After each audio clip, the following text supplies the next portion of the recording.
Hi, welcome to Kachi Bachi. Today we're gonna talk about cutting mats. So, have you ever wondered what to look for when you're buying a cutting mat, or what's the difference between self-sealing cutting mats and self-healing cutting mats? And then everybody always asks me how you maintain your cutting mat, or can you clean it, or how you go about cleaning it. So let's get right into it. The first thing that I look for when I'm purchasing a cutting mat is quality. It really does make a difference. So one of the main things you want in a cutting mat is a minimum of 3 millimeters thick. So you can find some that are around 2 millimeters thick, and that's that actual depth to the mat. So oftentimes on your cutting mats, you're going to have a two-sided cutting mat, even if one side is solid. Now this one in particular is a folding cutting mat, which I really love because this is great for storage, but it's also great for coming to and from classes. So with that though, it makes it really easy to see those different layers or levels to it.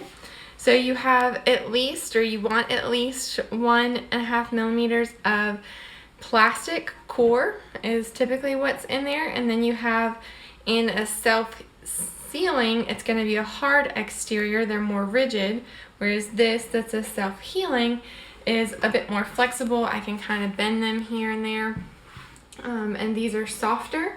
So this is a PVC that is tiny little pieces of PVC joined together to form one solid unit. However, when you go about cutting, your blade goes in between those tiny pieces, and so it actually is self-healing because those tiny pieces separate, allow your blade to make the cut by going in between them, and then when your blade is removed, they close back up.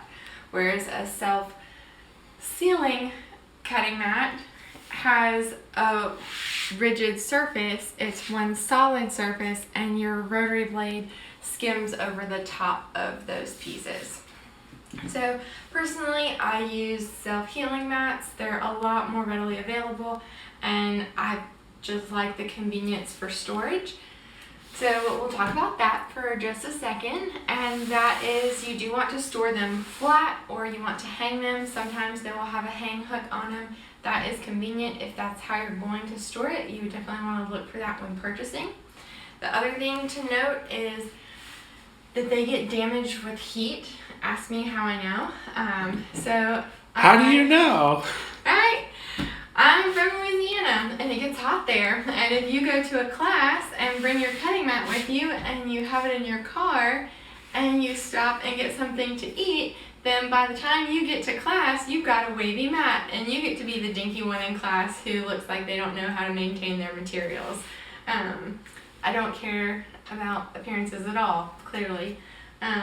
But that's something that's super annoying, is if you have a bump in your cutting mat, then every single time you make a cut, it's like boop, boop, boop, boop, boop, boop, boop, boop, boop, boop, boop, boop, boop, boop. Don't leave your cutting mats in a hot car. It can warp them, and once they're warped, there is no way to get it out. So likewise, you don't want to use an iron on your cutting mats unless you have a silicone cover over it, or if you use like a wool mat or something over it, then yeah, have at it. But as a general rule, I don't want the heat of my iron anywhere near my cutting mats. So when purchasing a cutting mat, if you are going to purchase them online, sometimes and oftentimes they will come rolled up. I work in a quilt store and have for nearly 10 years, and we have definitely gotten an occasional cutting mat that got shipped in the summer heat, and even just brand new out of the box, it was rolled up and it never laid flat, and so we had to send that back. So if they roll them, sometimes they will lay flat. If they fold them in half and put them in a box, then sometimes, especially with other products and stuff like that, they never go flat. I've not once gotten one that had other materials in it. So when we order things in bulk, or if you're like ordering on Amazon with a bunch of other stuff, either just order a cutting mat and order it in the winter, or go buy one from your local store. That's kind of what I would say about that. Quality matters. So with that, it comes my markings. And so one of the things that I'm looking for when purchasing is that I have markings on every single side of my mat, so all 4 sides. Some people like having a blank side to their cutting mat. Now, I personally don't use this one as a blank side, obviously, because I would cut through my hinge here. But it can be distracting to some people to have markings, and so it can be beneficial if you're one of those people to absolutely just have a blank side to your cutting mat. And in that regard, it's reversible. Oftentimes, the self-healing cutting mats are reversible.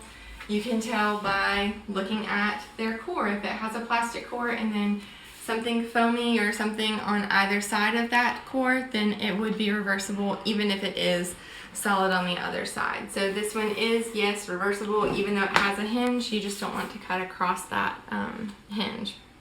I personally don't use the markings on my cutting mats all that frequently. It's primarily on cutting like oversized squares or anything like that, or having to cut something that is outside of the width or length of my ruler. Oftentimes, even then though, I'm going to use 2 rulers and butt them next to each other. I find that that's more accurate. I can get cleaner lines that way. I mean, you can't see through your fabric to see your lines. It's just one of those things. I like being able to see through my ruler and line it up directly to my fabric and get a really clean cut that way. Even still, I will look for 2 certain things when I'm like buying or purchasing a cutting mat, and that is that I have at least a 45-degree line and a 60-degree line on my cutting mat. So this has 45 and then 60 here. So those are pretty important factors to me, because oftentimes if I am cutting either like a Lone Star, or I'm cutting the Tri-Rex type things, my 60-degree units, which, yeah, I've done a cajillion of those lately. But even then, I use the ruler prior to my mat. But it's always a good idea to have that as a backup, especially if you're in a class and you didn't bring your particular ruler. If your ruler doesn't have those markings, which, stay tuned, you want those markings on your rulers. That is something that I will value having in those like rare moments, or in those like panic moments of, oh my gosh, I need this degree. And who keeps a protractor on them these days? I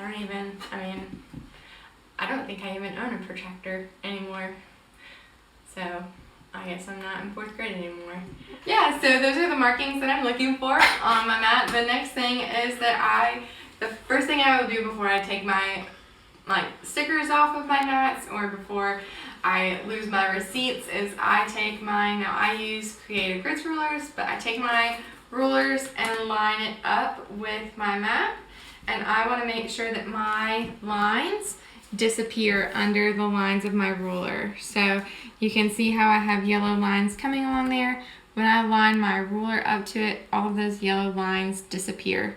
If they don't, or if they disappear across some and then start to appear on others, I will 100% return that cutting mat, because it is not worth having a cutting mat if it does not line up with your rulers, or if it does not have accurate markings. So no matter what, so between these 2 brands, I have a Go Cutter brand, and then I have an Olfa brand here, but I want to make sure that my lines disappear under the lines of my ruler. So that's super, super important to me. The next thing is size. As a general rule, I would always recommend get the largest cutting mat that you can afford, and the largest cutting mat that you have the space available for. You will never be upset that you have, you won't be upset on a day-to-day basis if you have too large of a cutting mat, but if you have too small of a cutting mat, you're going to be pretty bummed. So the one time that I do feel that I want a semi-size cutting mat, not the biggest, not the smallest, is if I am going to and from class. I don't want to bring a big 36 by 24 inch cutting mat with me everywhere. That's personally why I have my folding cutting mat here, and this is a 17 by 24 inch cutting mat. I have a lot of value in the minimum size of a cutting mat being 24 inches. And that is because I can at least cut the width of my fabric for everyday 45-inch wide fabric. When it's folded once, I can cut that. Whereas if you have just an 18 by 12 or something along those lines, you're not going to be able to make that cut without folding it a second time, which means more wear on your blade and more wear on your cutting mat, because you have to press harder to cut through 4 layers as opposed to cutting through 2 layers when your material is just folded in half. So for me personally, the smallest size cutting mat I would get would be the 17 by 24, and that's just going to be my daily. You can see I have 2 of them.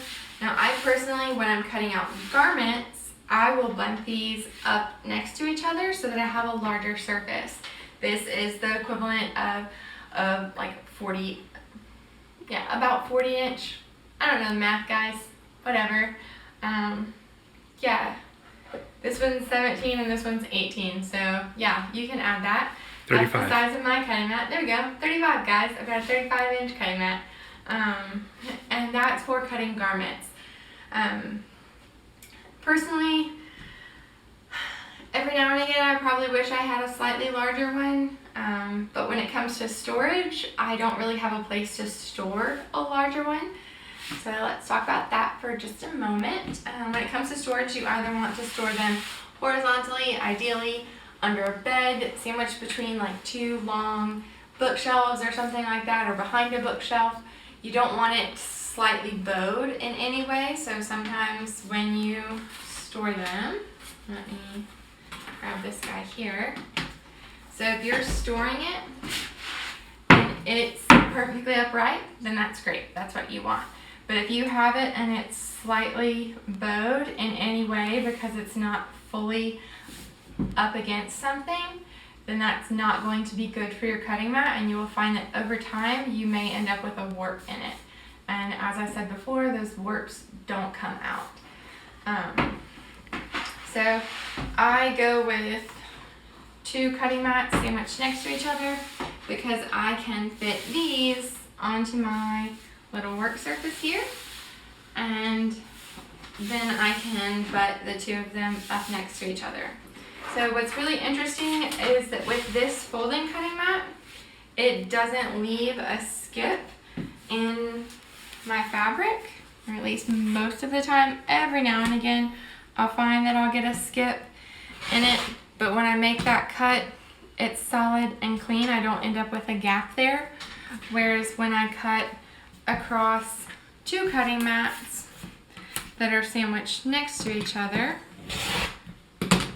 I often get that single thread. You can kind of see it there. So I'll get a skipped thread where those 2 meet. So it's not the ideal circumstance. I do have to work around that. And so if you have the space for a larger cutting mat, absolutely go for it. You will always be better off having that. You won't have random little skipped threads that you'll have to cut through. Yeah,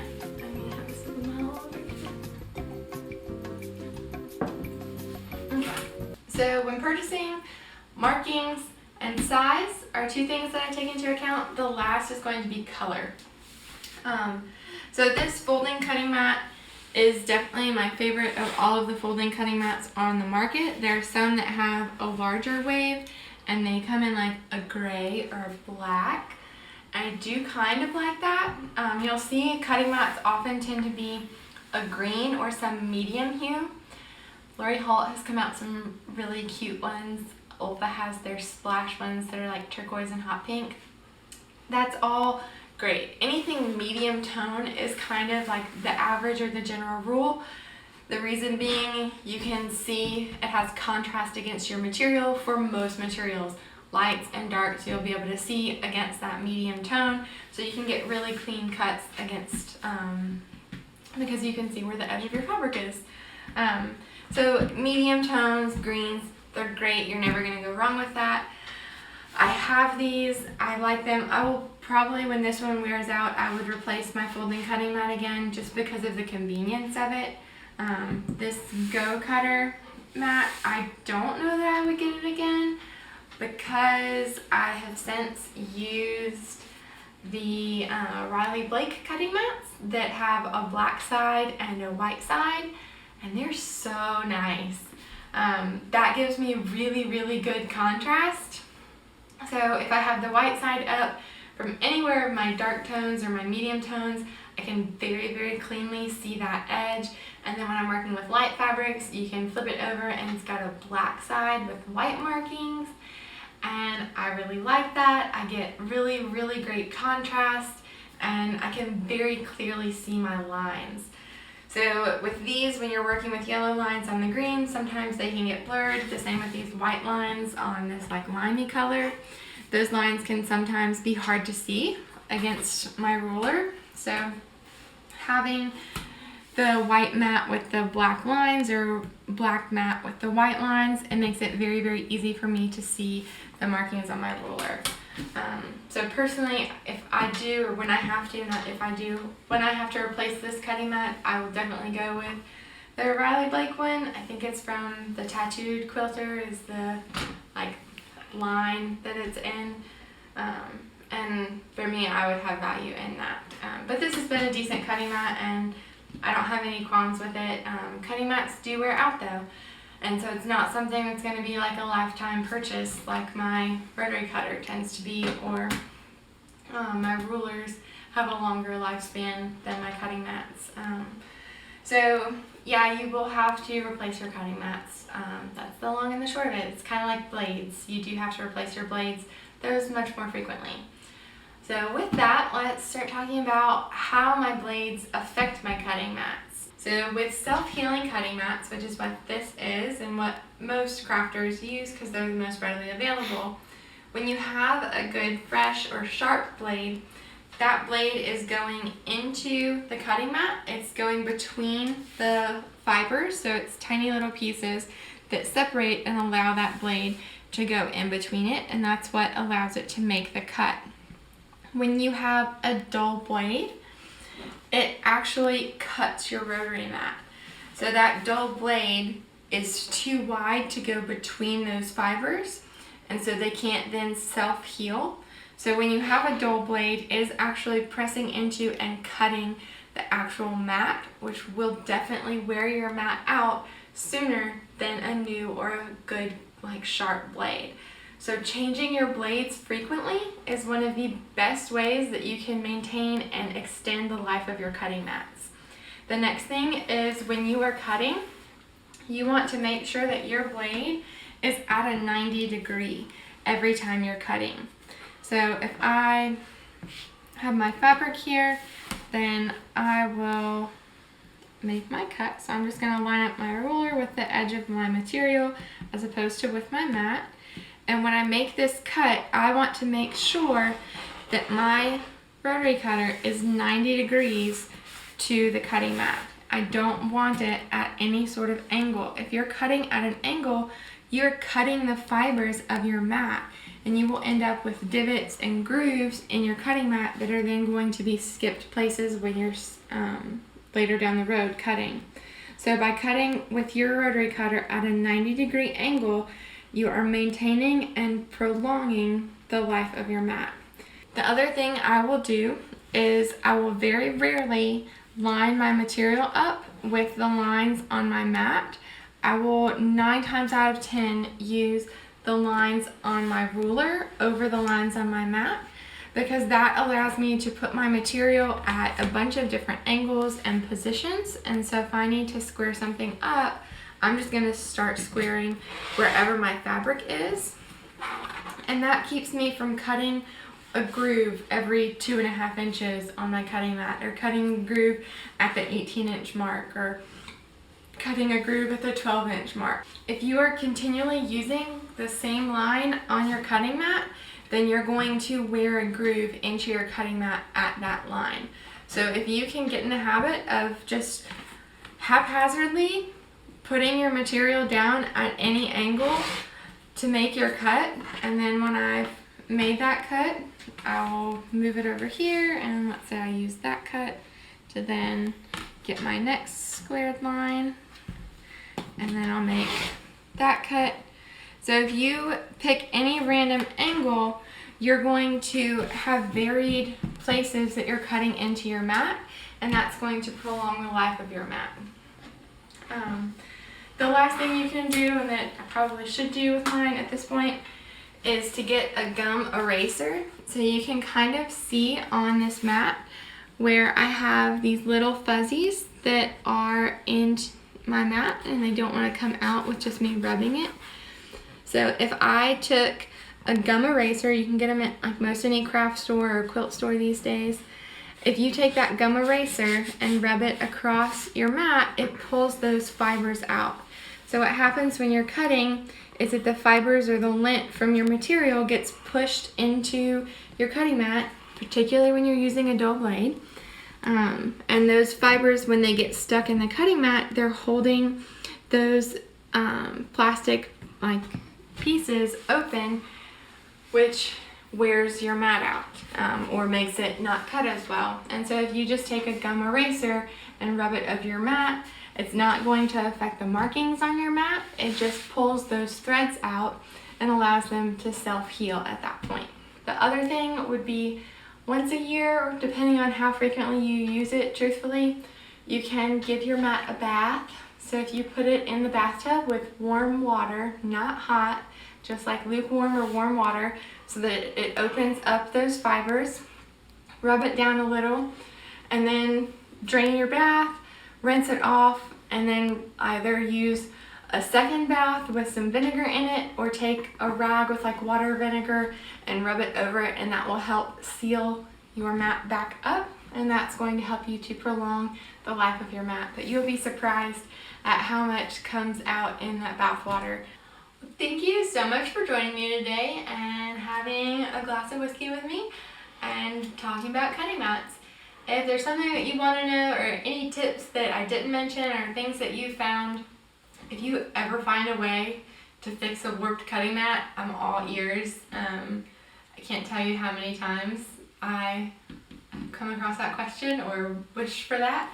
Yeah, drop me a line in the comments. If you like this, hit subscribe, follow us on Instagram, Facebook, send us some suggestions of videos you'd like to see in the future. We love doing this with you, and we hope to see you next time. Yeah. Totally not whiskey. It's just like sipping apple juice, right? Yeah, very small. Parents do that. Very small quantities of apple juice. Yeah, all that sugar content. Just gotta keep my blood sugar even. Only one apple's worth.